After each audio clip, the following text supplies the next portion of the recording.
이슈토크입니다. 복지에 대한 관심은 높아졌지만 복지 분야 종사자들에 대한 처우는 여전히 열악합니다. 인권 침해는 물론 폭행과 폭언까지도 이뤄지고 있어 이들의 처우 개선이 시급한 실정인데요. 오늘 이슈토크에서는 사회복지사 근무 환경 실태를 살펴보고 대안을 모색해보는 시간 갖도록 하겠습니다.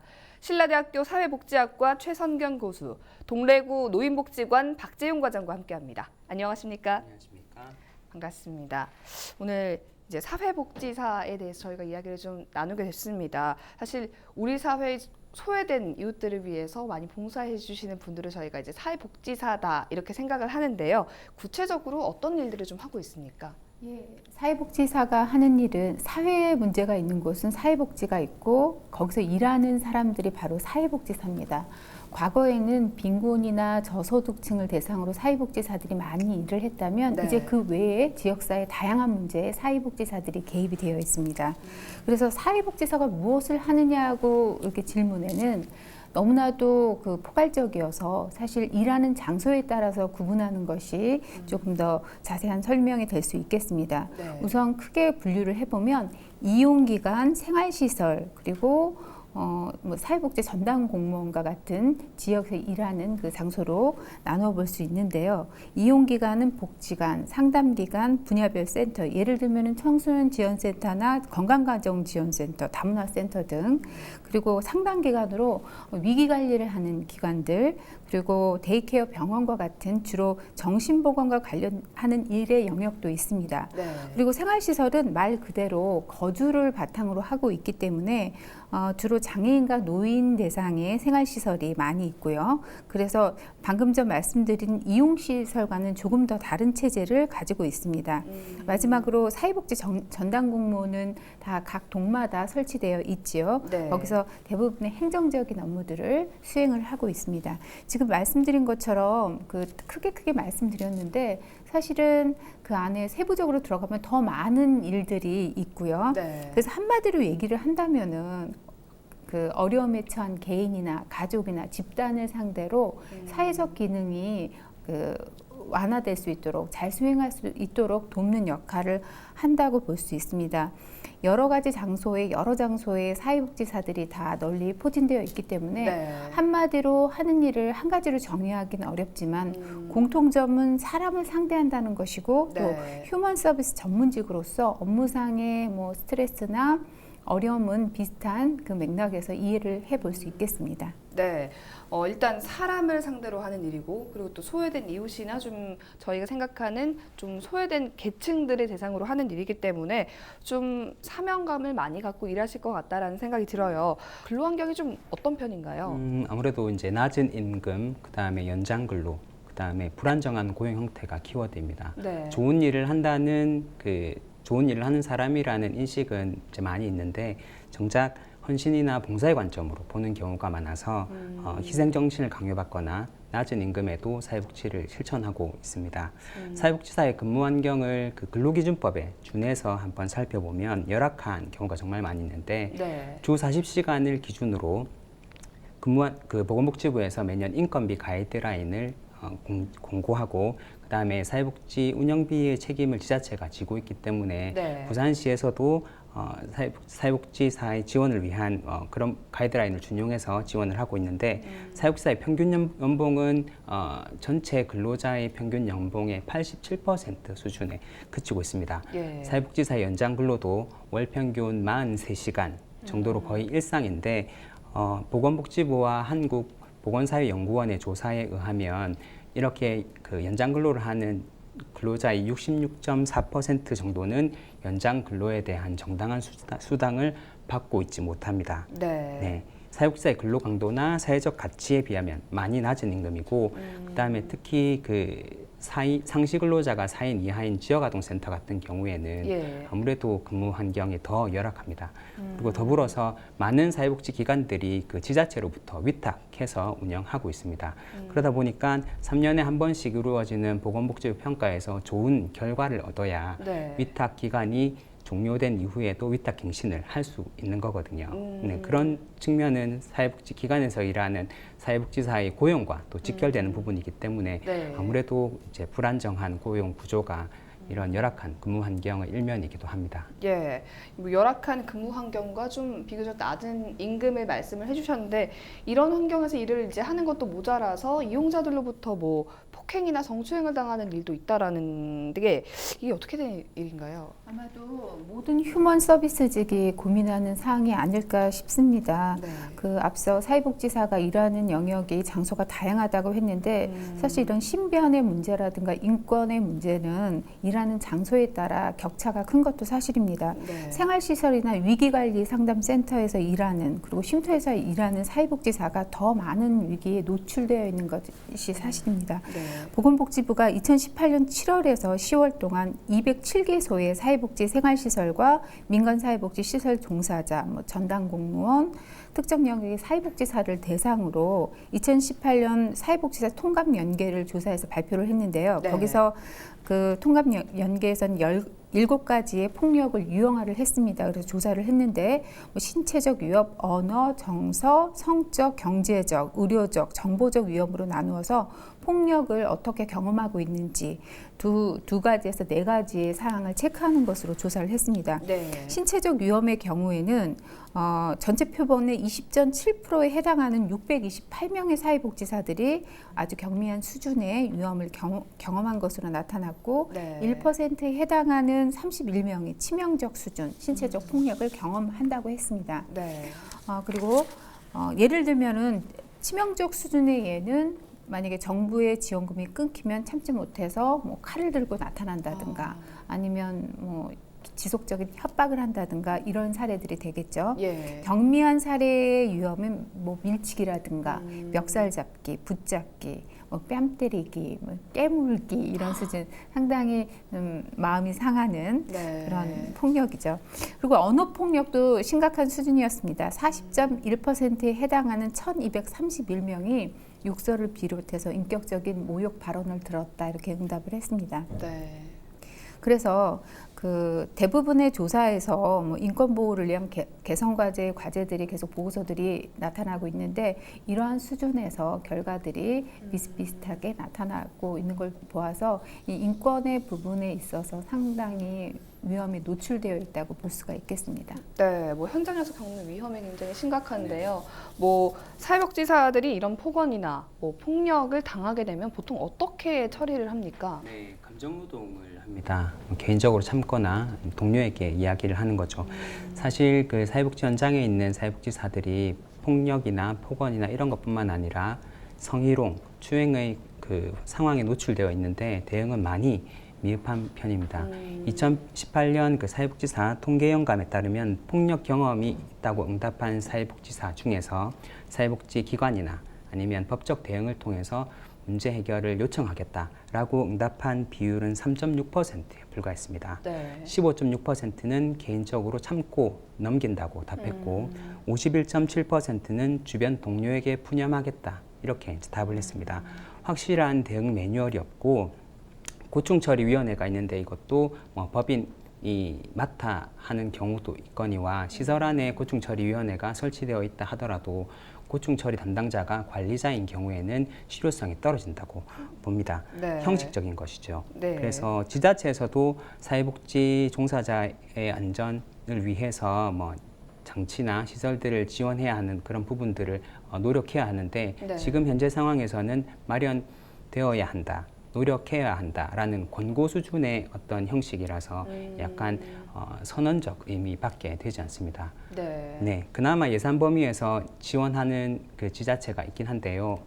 사회복지 예산 범위 내에서 지원하겠다라는 지자체는 뭐 경상북도와 광주광역시, 목포 네. 등등 이런 이제 지자체 소수이고요. 대부분의 정부를 비롯한 지자체들은 사회복지사의 안전에 대한 그런 부분들을 좀 안전을 좀 지켜줘야 된다는 그런 의미들에 대해서는 사실 인식하고 있지 못한 것 같습니다. 낮은 임금과 과다한 업무 그리고 이런 가끔 뭐 폭언이나 폭행 여러 가지로 좀 사회복지사분들의 고충이 굉장히 크겠다라는 생각이 드는데요. 그렇다면 현장에서 일하시는 분으로서 현장에서 가장 먼저 해결해야 될 문제들 어떤 거라고 보십니까? 우선은 상대적 저임금 구조라고 생각이 들고 개선을 위한 사회적 합의가 좀 필요하다고 생각이 듭니다. 네. 사회복지 서비스는 일반인이 아니라 전문 인력을 통해서 제공되어야 한다는 것은 그 이전 정부부터 현재까지 지속적으로 강조되어 왔던 그런 점입니다. 네. 이는 사회복지 노동의 가치와 좀 닿아 있는 부분인데 사회복지 현장이 상대적 저임금 구조를 가지고 있다 보니까 이직률도 높고 직원의 사기도 저하되고 그리고 경력 직원을 채용하는 데 어려움 이런 것들이 발생하는 것입니다. 네. 이는 결국 보다 나은 전문적인 사회복지 서비스를 제공하는 데의 한계를 이제 불러일으키게 될 것이고요. 사회복지사들이 이제 업무 시간 중에 사회복지 대상 클라이언트라고 합니다. 클라이언트를 만나서 상담하고 그리고 프로그램을 기획하고 실행하고 자원을 연계하고 이러한 일련의 과정들을 기록하고 이런 것들의 개인적인 어떤 전문 역량들을 많이 활용하고 있거든요. 네. 그런데 이 같은 전문성이 어떤 적정 임금 체계의 부재로 인해서 만약에 단절된다면 국가적 차원에서도 큰 손실이라고 생각이 들고요. 네, 상대적 저임금 구조의 이 개선이 아무래도 장기적으로는 사회복지사의 전문성 강화, 그다음에 전문적인 사회복지 서비스의 제공의 기반이 될 것이라고 생각을 합니다. 네, 교수님께서는 어떻게 보십니까? 저는 학교에서 그 교육을 하는 교육자 입장으로서 네. 사실 낮은 임금이 지금 그 과장님도 말씀하셨지만 낮은 임금이 상당히 개선돼야 돼. 불합리하다고 생각을 합니다. 네. 근데 이제 교육하는 입장에서 보면 이 낮은 임금이 물론 이제 사회의 책임이고 지자체의 책임이고 정부의 책임이기도 하지만 네. 어떻게 보면 학교를 다닐 때 노동권에 대한 노동자의 권리라든가 이런 부분을 조금 더 강화를 해야 하지 않을까 하는 네. 생각을 뭐 덧붙여서 하게 됩니다. 지금 이번 정부가 굉장히 다양한 노력들을 하고 있는데 그러기 위해서는 사회복지사분들의 역할이 굉장히 중요하고 그렇기 때문에 또 처우가 개선돼야 될 필요가 반드시 있다고 생각합니다. 근데 꼭 필요한 직업인데 임금이 굉장히 지금 낮다고 여러 번 말씀을 하셨는데 그 이유가 있습니까? 예, 사회복지사는 사회 서비스 부분의 노동자로 규정이 됩니다. 그 사회 서비스를 제공하는 대다수 시설은 공공시설이 아닙니다. 그런데 업무의 특성상 공공 부분에 해당하는 영향을 상당히 많이 받고 있습니다. 네. 예를 들면 정부나 지자체의 정책이나 결정에 따라서 그 기관과 시설이 운영하게 되는 프로그램이나 서비스의 양이나 질에 엄청난 영향을 미치기 때문에 사실은 서비스 부분의 노동자로 규정되는 것보다는 공공기관의 임금 결정 방식을 따르는 것이 그 성격상 부합된다고 생각이 듭니다. 그래서 지금은 이 기획재정부 장관이 지정한 공공기관이 아니기 때문에 네. 그 공공부분 노동의 임금 체계에 해당되지 않기 때문에 시간에 비례해서 물론 지금 그 최저임금제를 도입해서 많은 상황이 좋아지고 있긴 하지만 예. 더 아쉬운 점은 그런 부분이라고 할 수가 있겠습니다. 또 보건복지부의 사회복지시설 종사자 인건비 가이드라인을 보면 그 지침에서 개별 시설의 담당 부서 및 지방자치단체 예산 사정에 따라 별도의 지침을 마련할 수 있다고 명시를 해두고 있습니다. 네. 그렇기 때문에 보건복지부 임금 가이드라인을 준수할 의무 자체가 매우 모호해질 수 있는 상황입니다. 네. 잘 알겠습니다. 그래서 이제 이야기가 나오는 것들이 뭐 단일 임금 체계를 도입해야 된다라는 건데요. 좀 임금 격차에 따른 형평성 해소 문제도 좀 필요할 거라고 보고요. 근데 부산 지역은 이 단일 임금 체계가 좀 도입이 잘 된 편인가요? 어떻습니까? 네, 부산의 경우에도 그 사회복지사 처우 개선을 위한 동일 환경, 동일 임금 원칙이 이슈화되면서 네. 제도가 만들어지고 그다음에 처우 개선위원회가 설치되면서 보건복지부의 인건비 가이드라인을 100% 준수하는 그런 단일 임금 체계를 구축하였습니다. 네. 하지만 그 시비 지원 시설이냐 혹은 국비와 시비를 매칭하는 시설이냐라는 그런 구분을 통해 가지고 아직까지는 격차를 해소하지 못했다. 이런 부분들이 아직 아쉽고요. 부산시 안에서도 재정 자립도가 좀 높은 지자체나 아니면 지자체장이 의지가 있는 그런 구들은 사회복지사 자격 수당이나 처우 개선비를 지원하고 있는데 대다수의 구들은 그마저도 어려운 실정입니다. 그리고 이제 같은 사회복지 시설이지만 이게 투입되는 재원의 성격이 다르고 또 관계 부처가 다른 현재의 구조에서 단순히 처우 개선을 위한 비용이나 행정력을 투입하는 것은 사실은 비효율적이라고 제가 생각이 들고요. 네. 결국은 문재인 대통령이 공약을 한 것처럼 다원화되어 있는 전달 체계를 일원화하고 그다음에 종사자 처우 개선과 공공성 강화, 그다음에 사회 서비스의 질 개선을 위한 사회 서비스원 같은 그런 장치들이 도입이 빨리 되어야 한다고 일단은 생각이 들고요. 네. 이러한 서비스의 공공성이나 단일 임금 체계의 구축이나 이런 것들의 가장 선도적인 역할을 부산시가 좀 했으면 하는 바람입니다. 이 사회복지사 처우 개선을 위해서 이제 부산시에서도 종합적인 대책을 마련을 했습니다. 지난 8월이었죠. 어떤 내용이 담겨 있는지 소개 좀 해주시죠. 우선 인권 침해 현황을 파악하고 대응하기 위해서 9월부터 10월까지 집중 신고센터를 운영해서 인권 유린 사례를 접수받고 있습니다. 네. 그리고 11월부터 내년 2월까지는 전체 시설에 대한 인권 관련 일제 조사를 실시할 예정입니다. 조사 대상은 종사자 폭행 및 인권 유린 행위, 운영 기관의 종교 행위에 강요하는 행위, 그리고 종사자에게 후원금을 강요하고 이를 이행하지 않을 경우 부당한 처우나 따돌림을 하는 경우 그런 괴롭힘의 행위에 해당하겠습니다. 네. 그리고 이 사안이 상당히 시급하다, 폭행이 있다 했을 때는 바로 고발하는 조치를 마련을 하고, 그리고 현재 계속 반복적으로 인권에 대한 문제가 보도되는 그런 기관들이 있습니다. 네. 그런 기관들을 중점 점검을 해서 만약에 문제점이 또 발견이 된다 하면 보조금 지급 제한 등, 그리고 시설의 위수탁 심사에 인권 관련한 평가 항목을 둬서 감점을 한다든가 재위탁에 배제한다는 방안을 검토 중에 있습니다. 그리고 부산시는 그 사회복지시설 종사자들의 심리적 안정을 위해서 부산시 인권 전담부서 내에서도 인권센터를 개설해 상시적으로 운영할 계획을 논의하고 있는 중입니다. 네, 뭐 이런 대책 마련도 있고 또 뭐 처우 개선을 위해서 조례도 개정되고 이런 상황이긴 한데 그럼에도 불구하고 아직까지 나아가야 될 길, 뭐 좀 더 보완돼야 될 내용 굉장히 많을 것 같은데 어떤 부분이 가장 필요하다고 보십니까? 국민 행복 지수를 높이려고 사회복지사들이 이제 일을 하는데요. 정작 그 사회복지사의 행복 지수는 어떨까라는 그런 고민들을 모두가 함께 해주어야 한다고 생각을 합니다. 네. 지역사회 사회복지 노동의 가치를 알리고 그다음에 이런 것들을 홍보하는 그런 것들이 좀 필요할 것 같고 거기에 언론을 비롯한 뉴미디어의 역할이 좀 기대됩니다. 네. 사회복지 현장의 처우를 개선하는 것은 단순히 임금을 올리자 이런 사실은 의도는 아닙니다. 네. 지역사회에서 사회복지 노동의 가치를 재평가하자는 그런 입장이거든요. 네. 복지국가로 나아가는 그 대한민국과 이 사회에서 사회복지 실천이 정말 필수적인데 복지 정책뿐만 아니라 개인의 문제, 개인의 어려움을 겪고 있는 지역 주민들이 긍정적으로 그런 것들을 받아들이고 피부에 와닿을 수 있게 하는 것이 사회복지사의 일이기 때문에 네. 사회복지사가 힘들다면 사회복지 시설의 역할과 기능에 부정적인 영향을 분명히 미칠 거고 그다음에 사회복지 서비스의 질을 기대하기가 어렵습니다. 네. 무조건 헌신하고 무조건 희생해야 되는 직업이 아니라 주 40시간 동안 자신의 일에 최선을 다하고 퇴근 후에는 본인이 살고 있는 지역으로 돌아가서 지역 주민으로서의 권리와 의무를 다하는 것입니다. 근로기준법에 정하는 그 근로 환경에서 적정 수준의 급여를 받으면서 보편적 사회복지 실천을 위한 그런 실천을 하면서 5년, 10년의 어떤 그 근무기간, 위탁기간이 정해지는 것이 아니라 사회복지 실천가로서 자부심을 느끼면서 지속적으로 지역 주민을 위한 일을 할 수 있어야 사회복지사가 전문직으로 더더욱 이 국가의 역할을 다할 것이라고 생각이 듭니다. 네.